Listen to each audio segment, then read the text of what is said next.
आप सबको खुशामदीद। आज हम एक बहुत ही ज़बरदस्त सिस्टम को समझेंगे, एक ऐसा सिस्टम जो सुस्ती और काहली को हमेशा के लिए ख़त्म करने में हमारी मदद कर सकता है। तो चलिए सीधा मसले की जड़ तक जाते हैं। आखिर ऐसा क्यों होता है कि काम शुरू करना इतना मुश्किल लगता है?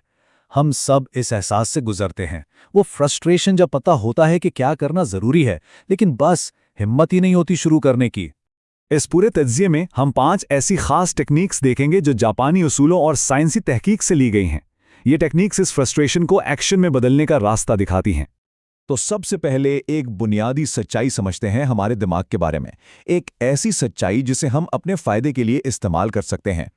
और वो सच्चाई ये है कि हमारा दिमाग तकलीफ से इतना नहीं डरता जितना वो एक्टिविटी चाहता है। मतलब हमारे दिमाग की प्रोग्रामिंग ही ऐसी है कि वो बिल्कुल बेकार बैठने के बजाय कुछ न कुछ करना पसंद करता है।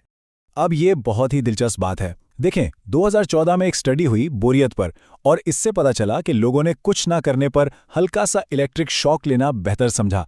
खास तौर पर मर्दों में से 97% ने और ख़वातीन में से 25% ने शॉक को चुना। तो इससे साबित क्या होता है? यही कि इंसान बेकारी से बेहतर तकलीफ को समझता है। और यही हमारी पहली टेक्निक की बुनियाद है। इसको कहते हैं 15 मिनट का बोरियत रीसेट। करना क्या है? बस एक खाली दीवार के सामने 15 मिनट तक बिल्कुल कुछ किए बिना बैठना है। जब दिमाग बोर होगा, बेचैन होगा, तो उसके बाद कोई भी काम उसको अचानक बहुत दिलचस्प लगने लगेगा। ये अंदर से एक धक्का देता है काम शुरू करने के लिए। लेकिन एक सवाल यहाँ पैदा होता है, क्या होगा अगर इस बोरियत की मश्क से ही टाल मटोल शुरू हो जाए? ये भी तो हो सकता है ना। और बिल्कुल, ये एक आम मसला है। यही चीज़ हमें हमारे सिस्टम के अगले बहुत ज़रूरी हिस्से की तरफ ले जाती है। ठीक है, तो अब हम आते हैं प्लानिंग की ताकत पर। चलिए देखते हैं कि सिर्फ चीज़ों को वाज़ेह कर लेने से एक्शन लेने के इम्कानात में कितना ज़बरदस्त इजाफा हो सकता है।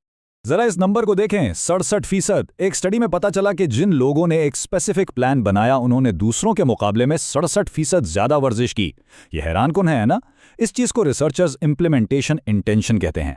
सादा लफ्जों में इसका मतलब है कि जब आप पहले से तय कर लेते हैं कि कब, कहां और क्या करना है, तो उस काम के होने के चांसेस आसमान तक पहुंच जाते हैं।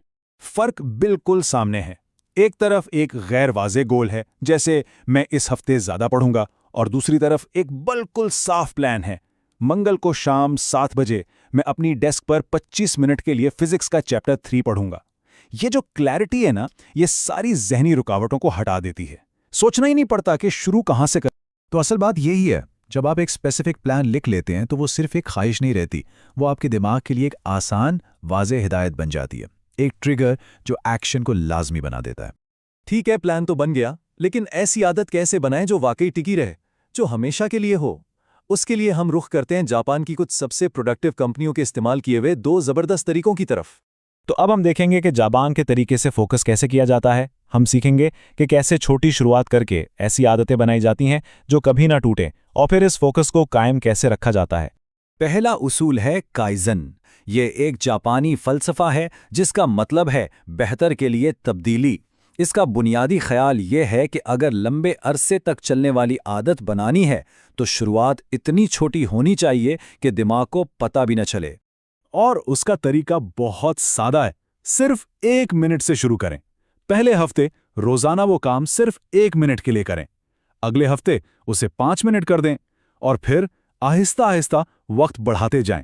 इस तरह शुरुआत करना बिल्कुल आसान हो जाता है और नई आदत आपके रूटीन में मजबूती से अपनी जगह बना लेती है।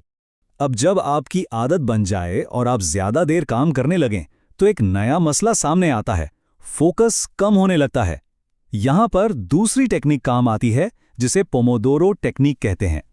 ये एनर्जी को मैनेज करने और फोकस बनाए रखने का एक बेहतरीन तरीका है। इसका साइकिल बहुत आसान है। 25 मिनट काम करें, फिर 5 मिनट का छोटा सा ब्रेक लें, फिर 25 मिनट काम।